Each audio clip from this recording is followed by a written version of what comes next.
శ్రీకృష్ణ పరబ్రహ్మణే నమః. నిన్నటి పారాయణంలో మనం ఇంద్రుడు దధీచి దగ్గరికి వెళ్ళి తన దేహాన్ని కావాలని అడగడం, అయితే ఆయన ఇంతకు ముందే 2 సార్లు చనిపోయాడు అని తెలుసుకున్నాం. అది ఎలాగా అని అన్నది మనం ఇప్పుడు తెలుసుకుంటున్నాం అన్నమాట. మొదటిసారి ఆయన తపస్సు చేసుకుంటుంటే అశ్విని దేవతలు వచ్చి అశ్వశిరము అనే మంత్రాన్ని ఉపదేశం చేయమని అడగడం. అప్పుడు దధీచి ఒక యాగం చేసుకుంటున్నాను, అది పూర్తయ్యాక రండి అని చెప్పడం. ఇంద్రుడు ఆ మంత్రాన్ని కనుక వాళ్ళకు ఉపదేశిస్తే నేను మిమ్మల్ని చంపేస్తాను అని అనడం వరకు తెలుసుకున్నాం. తర్వాత మళ్ళీ అశ్విని దేవతలు వచ్చారు. అప్పుడు దధీచి నేను మీకు ఈ మంత్రం ఉపదేశించినట్లయితే ఇంద్రుడు నన్ను చంపేస్తానన్నాడు, అందుకని ఎలాగా అన్నాడు. వాళ్ళు అశ్విని దేవతలు దేవ వైద్యులు వాళ్ళు అన్నారు, ఇంద్రుడు చంపేస్తానని కదా అన్నాడు, మేము ఒక పని చేస్తాం, నీవు మాకు విద్య ఉపదేశం చేశామని చెప్పగానే ముందు వెనక చూడకుండా ఇంద్రుడు నీ కంఠాన్ని నరికేస్తాడు. ఆ పనేదో మేమే చేసేస్తాం.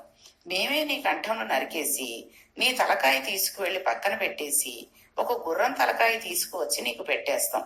ఆ విద్య పేరు ఎలాగో అశ్వశిరం కదా, నువ్వు గుర్రం తలకాయతో మాకు చెప్పి తర్వాత మేము మహానుభావుడైన దధీచి మహర్షి మాకు విద్యను ఉపదేశించాడు అని అరుస్తాం.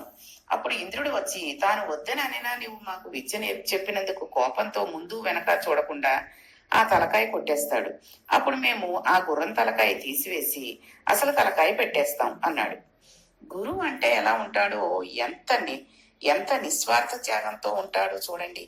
అంటే దధీచి పోనీలండి, అలాగే కానివ్వండి, మీకు ఎలాగ జరిగితే సంతోషంగా ఉంటుందో అలాగే చెయ్యండి, నరికేయండి అన్నాడు. వెంటనే వారు దధీచి కంఠం నరికేసి ఒక గుర్రం తలకాయని తెచ్చి అతికేశారు. అలా చేసిన తర్వాత ఆయన వారికి ఉపదేశం చేశాడు. మాకు ఉపదేశం చేసేశాడు అని వారు అరిచారు. ఇంద్రుడు వచ్చి మరల తలకాయ నరికేశాడు. అంటే 2వసారి చనిపోయాడు. వీళ్ళు ఆ గుర్రం తలకాయని పక్కన పెట్టి దధీచికి మామూలు తలలను పెట్టేశారు. అయ్యో చూసుకోలేదని ఇంద్రుడు అనుకున్నాడు. ఇక మళ్ళీ అడగడానికి వీలు లేదు. ఈ విధంగా దధీచికి మరల తలకాయ వచ్చేసింది. ఆయన ప్రాణంతోనే ఉన్నాడు కాబట్టి బ్రహ్మహత్యా పాతకం రాలేదు. కాబట్టి దధీచి మహర్షి ఇంతకు ముందే చచ్చి పుట్టినవాడు. ఆయన ద్విజుడు, మహాపురుషుడు.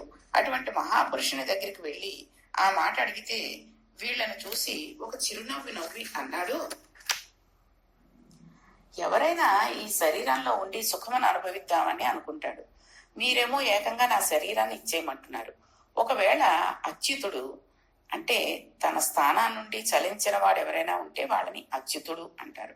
స్వయంగా వచ్చి అయ్యా మీ దేహం ఇచ్చేయండి అని అడిగినా దేహం ఎవరైనా ఇస్తారా?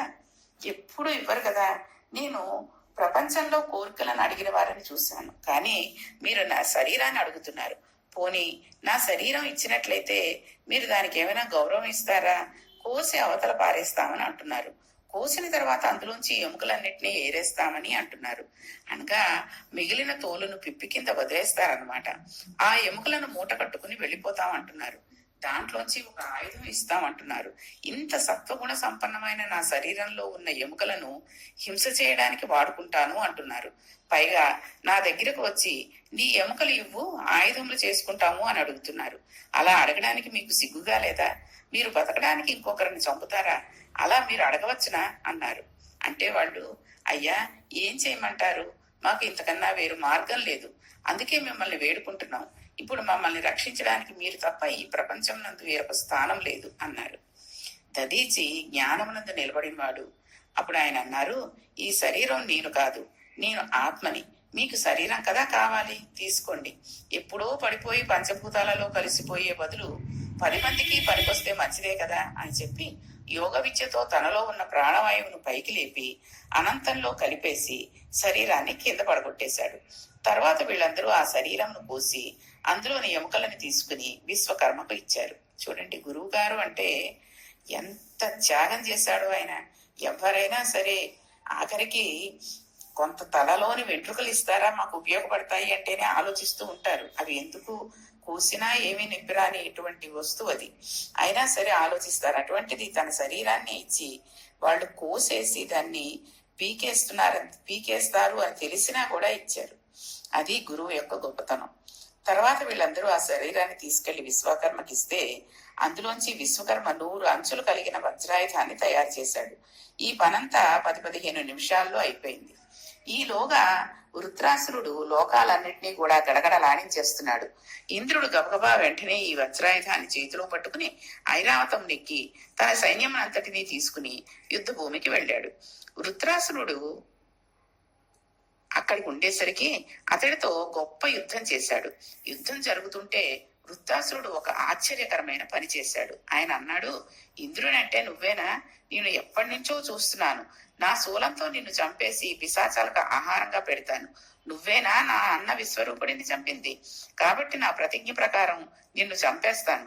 నీవేమి చేసి వచ్చావో కూడా నాకు తెలుసు. నేను ఈ విశ్వమంతా నిండిపోయి ఉండి నీవేమి చేస్తున్నావో చూస్తూనే ఉన్నాను. నువ్వు శ్రీమన్నారాయణ దర్శనం చేసుకుని దదీచి ఎముకలు పట్టుకుని దానితో వజ్రాయుధం చేయించుకుని నన్ను చంపడానికి వచ్చావు. యుద్ధంలో నేనైనా చచ్చిపోతాను, లేదా నిన్నైనా చంపేస్తాను. కానీ నేనే నీ చేతిలో చచ్చిపోతాను. ఎందుకు చచ్చిపోతానో తెలుసా? నీకు శ్రీమన్నారాయణుడి అండ ఉంది. ఆ స్వామి నీతో ఒక మాట చెప్పారు. వజ్రాయుధానికి నేను చచ్చిపోతానని స్వామి చెప్పాడు. ఆయన లోకమునకు పాలకుడు. ఆయన నియంత, సృష్టికర్త, లయకర్త, ప్రళయకర్త, మహానుభావుడు. ఆయన అంతటా తానై వ్యాపించినవాడు. ఆయన వాక్కునకు తిరుగులేదు. నేను కోరుకుంటున్నది ఏమిటో తెలుసా? నీ వజ్రాయుధంతో నేను చచ్చిపోతాను. నేను చచ్చిపోతానన్న భయం లేదు. నాకు ఎప్పటికైనా భగవంతుని సేవ చేసి భగవద్వాక్యములు చెప్పేవారితో కూడిక కావాలి. నా శిరము శ్రీమన్నారాయణుడికి నమస్కరించేదై ఉండాలి. నా శరీరము శ్రీమన్నారాయణుడికి సేవ చేయగలిగేదై ఉండాలి. నా వక్తము నిరంతరము ఈశ్వరుని స్మరణ చేయగలిగినదై ఉండాలి. నా మనస్సు ఎంత పరితపిస్తున్నదో తెలుసా?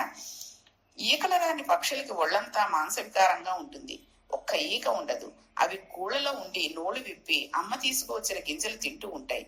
అమ్మ అరుపు వినపడగానే అమ్మ కోసం నోరు తెరిచి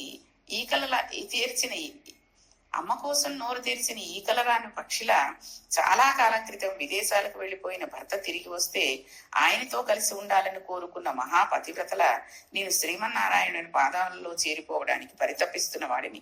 అందుకని తొందరగా నీ వజ్రాయుధాన్ని నా మీద ప్రయోగించి ఇంద్ర నన్ను తుదముట్టించు అన్నాడు. వారి మాటలకు ఇంద్రుడు ఆశ్చర్యపోయాడు. అలా అనిన రాక్షసుని అతడు ఇంతవరకు చూడలేదు. అప్పుడు ఇంద్రుడు అన్నాడు, నిన్ను చూస్తుంటే నాకు నారాయణుని చూస్తున్నట్టే ఉంది. నీకు నమస్కారం చెయ్యాలని అనిపిస్తోంది. నీవు రాక్షసుడు కావడం ఏమిటి? నీకు యుద్ధం ఏమిటి అని అడిగాడు. అంటే ఆయన అన్నాడు, ధర్మం ధర్మమే. నీవు మా అన్నయ్యను చంపేశావు. నేను పుట్టినది నిన్ను చంపడానికి. నేను నీ చేతిలో చచ్చిపోవడం తథ్యం. కానీ చచ్చిపోయే వరకు నీతో యుద్ధం చేస్తాను. అందుకని యుద్ధం మొదలు పెట్టడం అన్న ప్రసక్తి లేదు. చచ్చిపోయాక నేను వెళ్ళవలసిన దానిని గురించి నేను నీకు చెప్పాను అని ఒక శూలం తీసి ఐరావతం తల మీద కొట్టాడు. ఆ దెబ్బకు తల బద్దలై నెత్తురు కారుతూ ఐరావతం పడిపోయింది. ఆ శూలం తీసి లెంపకాయ కొట్టినట్టు ఇంద్రుని చెంప మీద కొట్టాడు. ఆ దెబ్బకు తల గిర్రున తిరిగి ఇంద్రుడి తన చేతిలో ఉన్న వజ్రాయుధాన్ని కింద పడేశాడు. అది భూమి మీద పడిపోయింది. ఇప్పుడు ఇంద్రుని చేతిలో వజ్రాయుధం లేదు. వృత్రాసురుడి చేతిలో శూలం ఉంది. చేతిలో ఆయుధం లేదు కాబట్టి ఇంద్రుడిని ఒక్క పొడుపు పొడిచేసి చంపేయగలడు.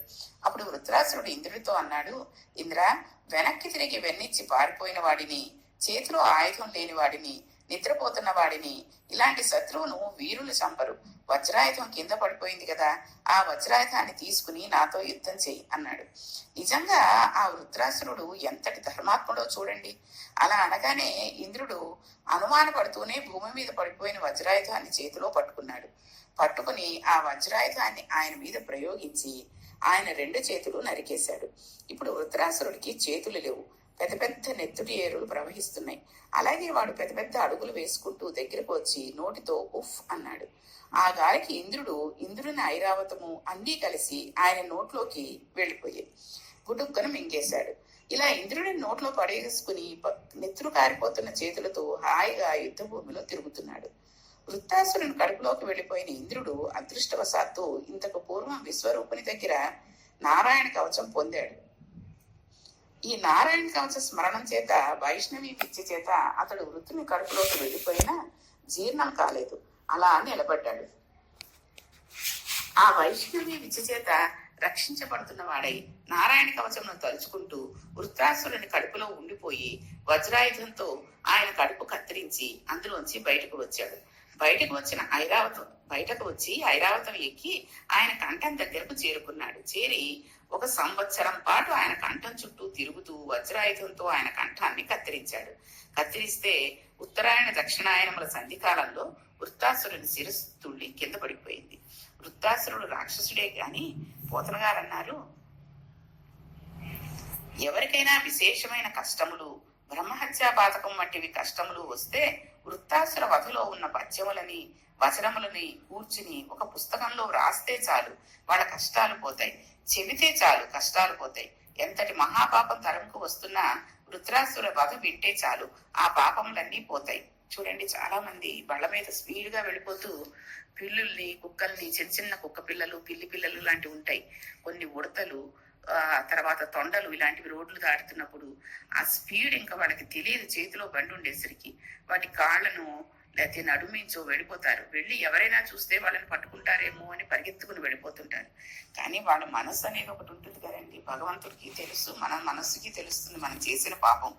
అటువంటి వాళ్ళు గనక ఈ వృద్ధాసుర చరిత్ర చదివి, లేకపోతే ఇందులో ఉన్న పద్యాలు కానీ ఈ కథని కానీ యథాతథంగా ఒక కాగితం మీద రాసుకున్న, ఎటువంటి విశేషమైన కష్టాలు ఉన్నా ఈ హత్యా పాతకాలు, అంటే బ్రహ్మహత్యా పాతకమనే కాదు, బ్రహ్మహత్యా పాతకాలు చేసేవాళ్ళు ఉంటారు, వాళ్ళు అంత ఇదిగా ఇది చదువుకుంటారని కాదు. కానీ మనం ఏ జంతువునైనా అనుకోని పరిస్థితుల్లో దాని మించి బండిని పంపించేయడము, ఏదైనా కొట్టినందువల్ల అది చనిపోవడము జరిగితే అటువంటి పాపాలన్నీ పోవడానికి వృత్తాసుర వధలో ఉన్న పద్యాలని వచనాలని కూర్చుని ఒక పుస్తకంలో రాస్తే చాలు వాళ్ళ కష్టాలు పోతాయి, చెబితే చాలు కష్టాలు పోతాయి.